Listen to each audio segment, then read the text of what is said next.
Real talk.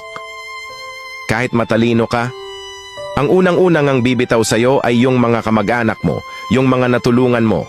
Akala mo tutulungan ka nila? No. Kaya dapat maaawa ka sa sarili mo. Gumawa ka ng pera dahil pera is dignity, trabaho is dignity. Pag wala ka pareho niyan, kawawa ka. Minsan ang pinakaunang lalayo sa'yo ay yung mga taong sinandalan mo noon.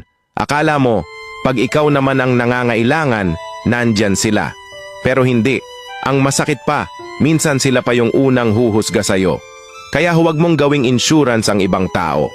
Ang sarili mo lang ang sure na kakampi mo sa huli. Mag-ipon ka, magsipag ka, kasi sa mundo ngayon, respeto ay kadalasang binabase sa laman ng bulsa mo. Masakit pero totoo.